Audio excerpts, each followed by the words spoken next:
Bom dia, alunos do quarto ano, tudo bem com vocês? Hoje nós estamos aqui com a nossa aula de História. Hoje é dia 22 de abril de 2020 e nós vamos recapitular um pouco a respeito do que nós aprendemos no capítulo 1, né? Então, sobre o estudo da história.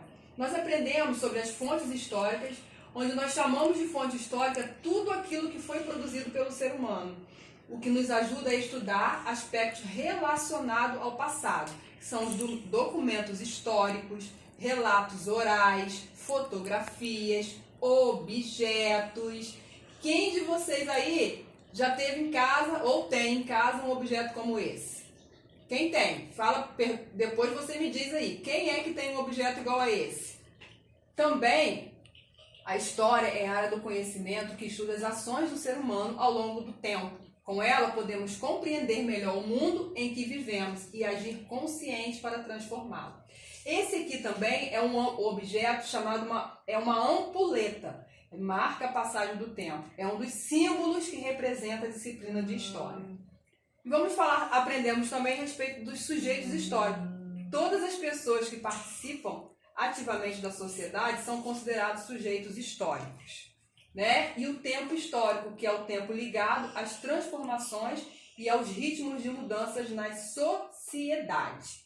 Agora nós vamos entrar no capítulo 2. Está na página 240 e nós vamos ver a respeito sobre os indígenas e o tempo da natureza. Olha, página 240 e 241, esse primeiro momento. Os indígenas e o tempo da natureza.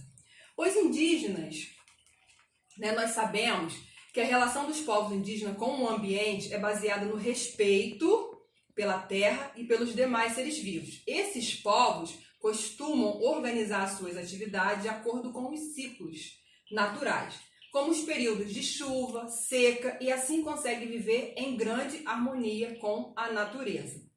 Você sabia que os primeiros povos do Brasil foram os indígenas e atualmente são só 0,25% da população brasileira? Você sabia disso? Com a chegada dos outros povos, foram se misturando e a população indígena ficaram reservados. Para evitar a mistura, e atualmente, como eu já havia dito, são 25%. E como eles viviam?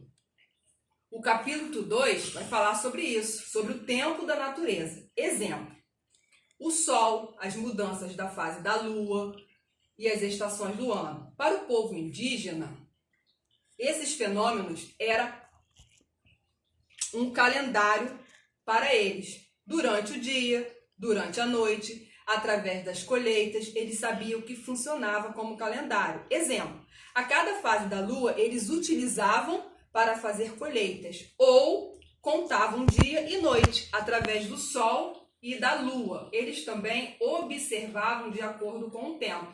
E o que é o tempo?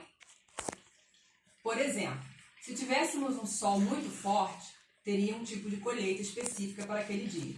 Se tivéssemos chovendo muito, também teria um tipo de alimento que pudesse ser plantado.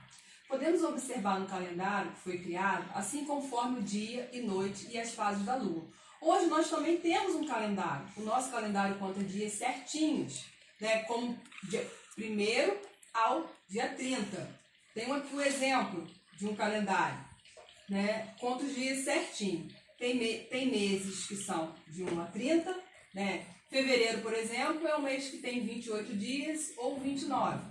Outros meses são 31, como, por exemplo, o mês de abril. Nós temos também como nos organizar, por exemplo, vocês têm a agenda de vocês, né? O nosso horário, tem o horário de recreio, horário de entrada, de saída, né? Horário de cada aula. Isso é um calendário, né? Com rotina.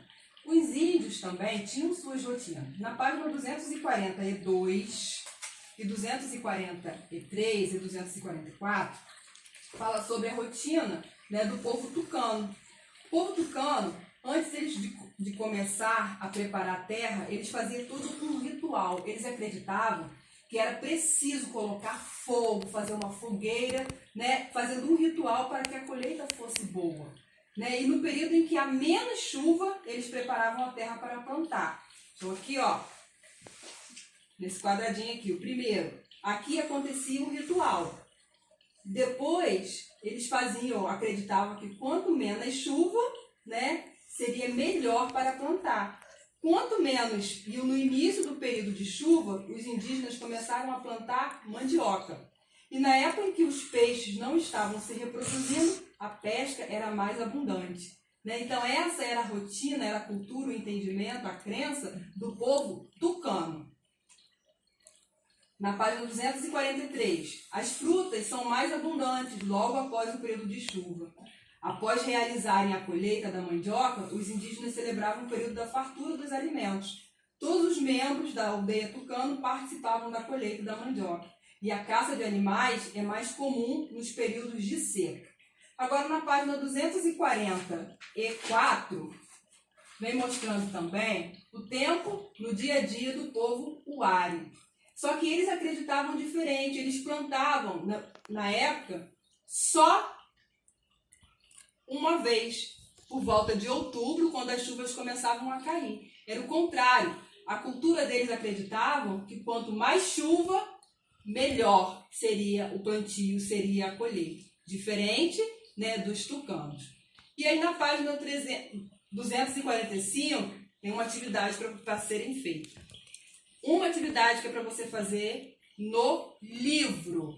E na página 243 tem duas questões. Na página 244 tem mais 3 questões. E essas questões são para serem feitas no caderno. E, por favor, não esqueçam de colocar a data, porque é muito importante. Beijos e até o nosso próximo encontro.